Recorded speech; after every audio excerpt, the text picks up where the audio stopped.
On s'en approche de plus en plus. C'est dans 14 mois que la France va accueillir les fans de sport olympique qui viendront du monde entier à l'occasion des JO de Paris. Et pour ceux qui voudraient profiter de cette période pour quitter la capitale, pourquoi ne pas mettre en location votre logement? C'est possible. Les nuits se trouve que les nuits se vendent déjà à prix d'or. Bonjour Laurie. Bonjour David. Bon, il semblerait qu'il y ait déjà un vrai engouement pour l'événement, pour les JO. On y est. Oui, tout à fait. C'est le vendredi 26 juillet que s'ouvriront les Jeux Olympiques de Paris et le 28 août les Jeux Paralympiques. Comme on pouvait s'y attendre, les ventes de billets rencontrent donc un vrai succès malgré des tarifs jugés parfois excessifs. Cependant, ça n'a pas l'air de dissuader les amateurs de sport puisque 4 millions de personnes se sont inscrites au tirage au sort du 11 mai dernier. Et en 48 heures, plus d'1 million de billets ont été vendus. Voilà, donc pour ceux qui ont réussi à avoir une place, ce qui, on l'a compris, n'est pas chose facile. Maintenant, l'étape d'après, c'est trouver un appartement, surtout quand on vient de loin. Et là, on se dit que ça peut être compliqué.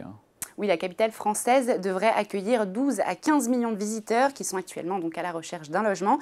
Car obtenir son précieux sésame est une chose, mais encore faut-il pouvoir se loger et il n'y en aura pas pour tout le monde, enfin pas à un prix abordable. Et ça, les propriétaires l'ont bien compris car louer son appartement pendant les JO de 2024, ça va être une très très bonne affaire d'après une étude IFOP. 20% des franciliens qui ne louent pas déjà sur la plateforme Airbnb songent à le faire pour les JO. Bon, est-ce que concrètement, les gens ont commencé ou pas d'ailleurs à réserver leur logement? Selon Kevin Cohen, le cofondateur de Check My Guest, il y aura 3 vagues de réservation, c'est ce qu'il a indiqué au Figaro. Les deals qui concernent les organismes travaillant dans l'organisation des JO ont déjà été conclus pour la plupart. Pour les entreprises et les sponsors, c'est en ce moment même que ça se joue. Et enfin, pour la clientèle grand public, donc comme vous et moi, David, il faudra attendre encore 2 à 3 mois avant le vrai lancement des réservations. Mais attention à ne pas trop tarder, car les prix commencent déjà à augmenter. Et bien justement, de combien? Sur la période donc, du 26 juillet au 11 août pour les JO et du 28 août au 8 septembre pour les Jeux Paralympiques, certains logements passent de 100 € la nuit à 400 €, 500, voire même plus, 600 et même plus. Comme cet appartement, par exemple, de 80 mètres carrés dans le 17e arrondissement à 293 € la nuit, qui est passé à 599 € en semaine et 799 € pour le week-end. D'autres villes que Paris sont également touchées par ces augmentations de prix, comme Lille, Bordeaux, Nice ou encore Marseille.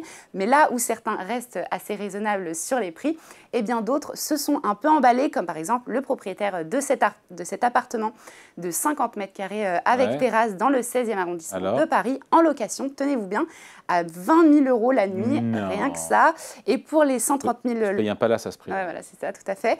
Et pour les 130 000 logements qui devraient être mis en location sur la plateforme Airbnb, selon le cabinet Deloitte, les prix devraient augmenter de 85% par rapport à 2022. Pour ça, c'est ça qui nous regarde. Qui sont locataires qui disent, tiens, doubler, tripler les prix, pourquoi pas? On peut proposer son logement à la location pendant les JO aussi.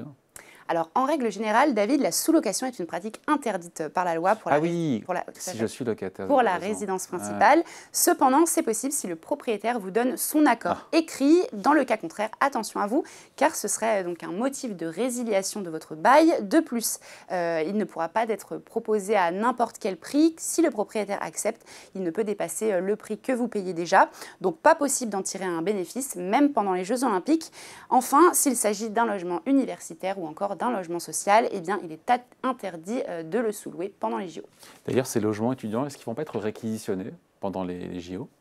Tout à fait. Le ministère des Sports a annoncé que plus de 3000 logements étudiants seront réquisitionnés en Île-de-France afin d'accueillir le personnel de sécurité, les soignants, secouristes, chauffeurs ou encore les agents de sécurité. Le ministère a également précisé que tous les étudiants seront assurés de retrouver leur logement à la rentrée de septembre. Et pour ceux qui prévoyaient de rester chez eux, ils pourront être relogés dans une autre résidence. Le syndicat étudiant a réclamé que cela ne se fasse uniquement que sur la base du volontariat. Quelles sont, on finit là-dessus, les alternatives? Évidemment, il y a Airbnb ou Abritel, mais il y a d'autres plateformes en dehors des deux plus connues quasiment. Tout à fait. Alors certains Français, plutôt que de louer leur logement pendant les Jeux Olympiques, ont fait le choix de l'échanger pour pouvoir partir à moindre frais. Et d'ailleurs, ils sont nombreux. Plus de 1200 logements ont déjà été mis à disposition sur Home Exchange pendant cette période. C'est 2 fois plus qu'en temps normal d'ailleurs. Et en plus de ça, 71% des demandes proviennent de l'étranger, avec comme première destination les États-Unis. Ça fait rêver. Évidemment. Merci beaucoup, Laurie. Merci, David. Salut.